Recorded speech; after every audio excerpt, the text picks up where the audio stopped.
October 1935. The Ethiopian desert ablaze. The roar of Italian tanks and bombs tearing through the sky. A brutal invasion is underway, a war the world seemed to forget. This wasn't just warfare. This was systematic destruction, with banned chemical weapons rained down on unarmored soldiers, standing against a ferocious fascist empire. Armed with the most modern weaponry was a small, isolated nation, with only antique rifles and an iron will. The whole world had turned its back. Was there any hope for Ethiopia, or would it become the first victim of a brutal global war? This is the story of incredible bravery, of an empire that defied the world, and of the first nation to stand up against fascism and reclaim its freedom. Join us as we uncover this forgotten chapter of history.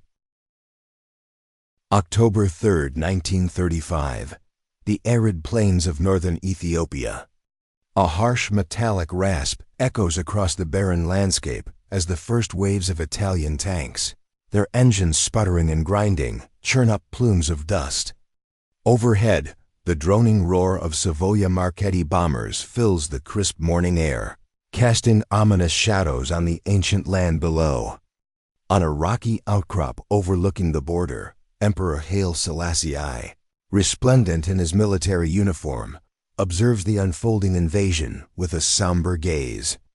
Around him, Ethiopian generals, clad in traditional shamar robes over their uniforms, exchange grim glances. This was no border skirmish. This was war, a brutal, unprovoked assault on the last independent African nation. For months, the drums of war had been beating across Europe. Benito Mussolini, the fascist dictator of Italy, harbored grand ambitions of restoring the Roman Empire, and Ethiopia, a vast and resource-rich land, was his chosen prize.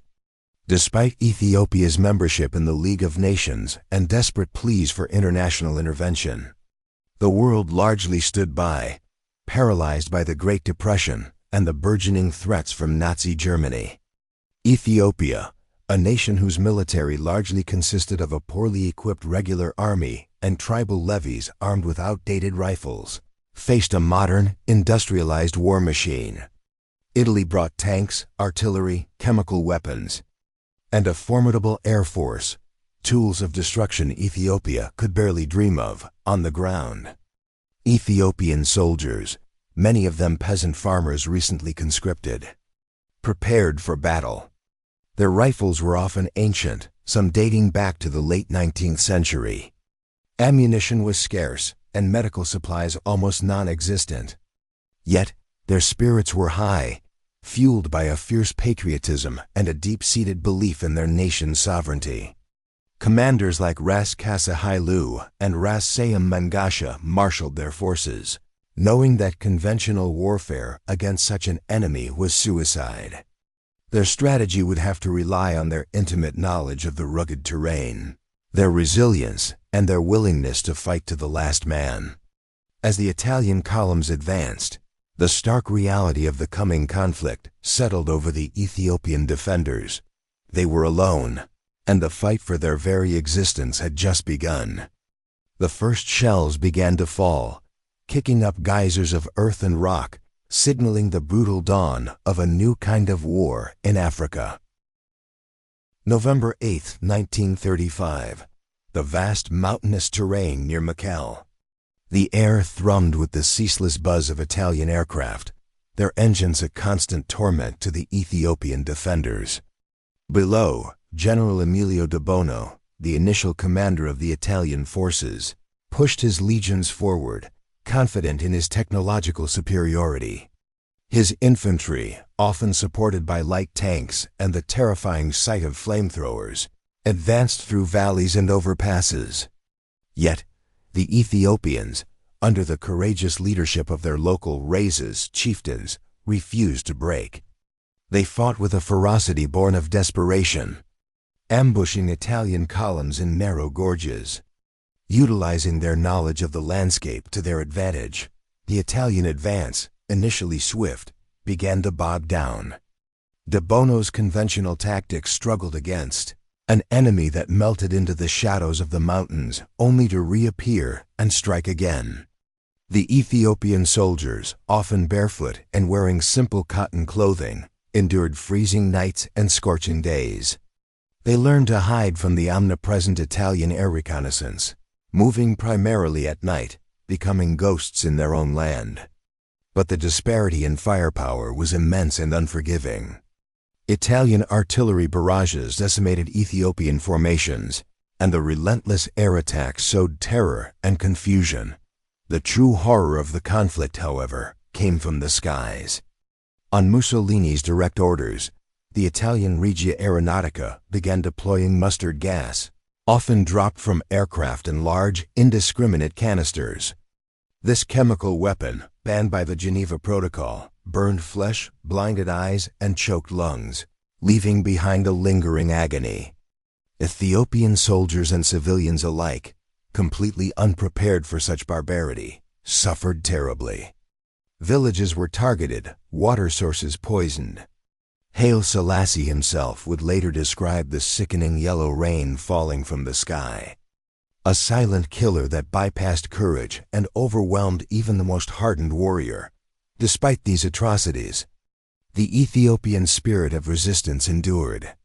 The Battle of Mechu in March 1936 saw a desperate frontal assault by Emperor Haile Selassie's personal guard against entrenched Italian positions, a testament to their unwavering will. Though ultimately unsuccessful and devastating in its cost, it demonstrated that the Ethiopians would not yield easily. The world watched, horrified yet largely inactive, as Italy carved out its new empire with unprecedented brutality. The Lion of Judah, as Haile Selassie was known, was being cornered, but his roar of defiance echoed far beyond the rugged mountains of his homeland. May 2, 1936, the Imperial Palace in Addis Ababa, a profound silence heavy in the air, broken only by the distant rumble of Italian artillery. Emperor Haile Selassie, his face etched with sorrow and weariness, makes an agonizing decision. With his capital on the verge of falling and his army decimated, he chooses to leave Ethiopia, not as a king abandoning his people, but as a sovereign seeking international justice.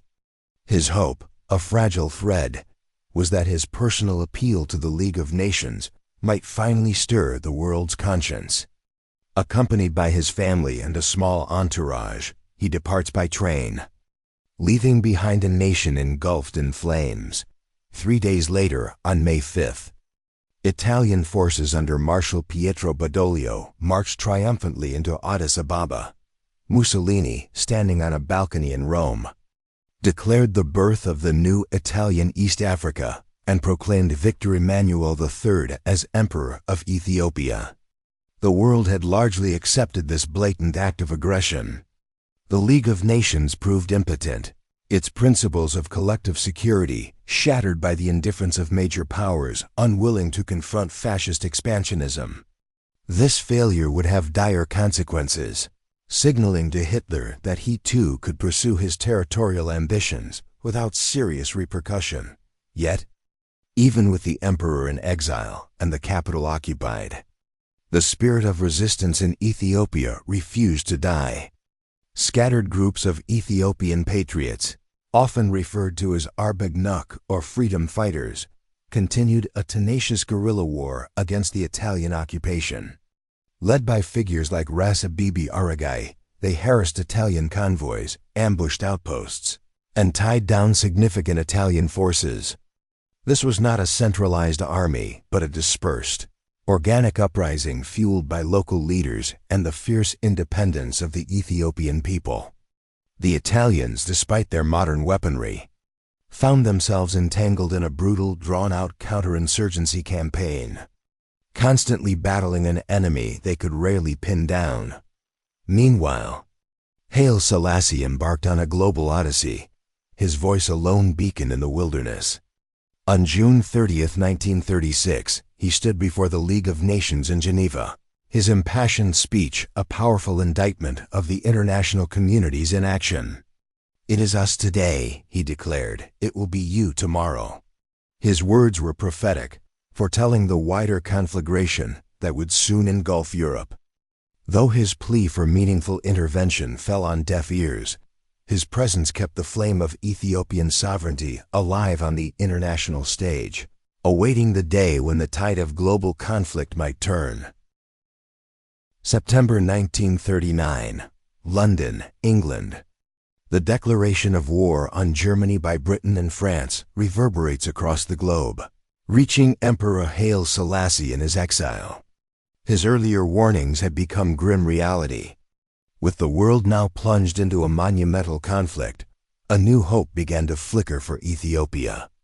The British, recognizing the strategic importance of Italian East Africa and the propaganda value of liberating the first victim of fascist aggression, began to consider how to capitalize on the ongoing Ethiopian resistance. Back in East Africa, the Arbed continued their fight, their numbers fluctuating but their resolve unyielding. The Italian garrisons, spread thin across a vast territory, were under constant pressure. While the Italians built infrastructure and attempted to pacify the region, they never fully quelled the insurgency. The Ethiopian patriots, though lacking heavy weapons and regular supplies, adapted to their harsh circumstances. They communicated through coded messages, utilized the unforgiving terrain for ambushes, and relied on the support of the local populace, who viewed them as liberators. The constant skirmishes and acts of sabotage kept the Italian forces on edge, draining their resources and morale. As 1940 drew to a close, a new opportunity arose. Italy's entry into World War II alongside Germany had opened up the East African front. The British, with forces in Sudan and Kenya, saw a chance to strike. Crucially, they began to make contact with the exiled Emperor Haile Selassie. A plan was devised. Haile Selassie would return to his homeland, providing a rallying point for the Arbed and inspiring a nationwide uprising, while Allied forces launched a coordinated offensive. This marked a profound shift. Ethiopia would no longer fight alone. January 1941, the remote border between Sudan and Ethiopia. Under the cover of darkness, Emperor Haile Selassie, now clad once more in a military uniform, secretly crossed back into Ethiopia. The moment was charged with profound symbolism. He was no longer a king in exile pleading for help, but a returning leader, ready to reclaim his throne and lead his people in a renewed fight for freedom. News of his return spread like wildfire through the Arbed networks, igniting fresh fervor among the resistance fighters. The stage was set for the final decisive chapter of Ethiopia's courageous struggle. February 1941, the rugged mountains of Gojam Province, Ethiopia. The return of Emperor Haile Selassie was a powerful catalyst. Ethiopian patriots, bolstered by limited British support in the form of weapons, training, and a small contingent of British officers, known as Gideon Force, escalated their attacks. The Emperor, personally leading elements of the newly invigorated Arbed, became a living legend, inspiring thousands to take up arms. His presence transformed a fragmented insurgency into a coherent national movement. The Italian forces, already stretched thin, found themselves facing a far more coordinated and determined enemy. Simultaneously, the main British and Commonwealth offensive gained momentum. From the north, forces from Sudan, including Indian and Sudanese units, pushed south, while from the south, troops from Kenya, including South African and East African brigades, advanced north. These forces, often battling through incredibly difficult terrain and harsh climatic conditions, systematically overwhelmed Italian defensive positions. Key engagements like the Battle of Keren in Eritrea saw brutal, prolonged fighting where Commonwealth forces, including Indian and British units, broke through heavily fortified Italian lines. The Italian colonial army, though initially well-equipped, suffered from poor morale, supply issues, and the sheer vastness of the territory they had to defend. They were further demoralized by the relentless pressure from the Arbed, who were constantly harassing supply lines and launching surprise attacks. The tide of the war in East Africa had decisively turned. Towns and cities, long under Italian occupation, began to fall to the advancing Allied and Ethiopian forces. May 5, 1941, Addis Ababa, Ethiopia. Precisely 5 years to the day after the Italian occupation, Emperor Haile Selassie rode triumphantly back into his capital. The scene was electric with emotion. Thousands of Ethiopians lined the streets, cheering wildly, weeping openly as their revered leader returned. It was a moment of profound significance, not just for Ethiopia, but for the world. Ethiopia became the first nation in World War II to be liberated from Axis occupation, a powerful symbol of resistance and a testament to the fact that even against overwhelming odds, freedom could be reclaimed. The fight had been long and bloody, but the bravery of the Ethiopian people, combined with timely Allied assistance, had finally expelled the invaders. The fascist dream of an East African empire lay shattered, and a beacon of hope now shone from the Horn of Africa. Thank you for joining us on this moving and inspiring story of Ethiopia's resistance. Their memories of courage, resilience, and indomitable spirit will forever be a powerful reminder of the strength of the human will. Even in the darkest of times. If you found this story meaningful and wish to discover more forgotten historical memories from World War II, don't forget to subscribe to our WW2 Memories channel. Please hit the subscribe button and the bell icon so you don't miss any of the authentic, emotional stories we'll bring you. Your support helps us continue to tell these important narratives. We look forward to seeing you in the next video.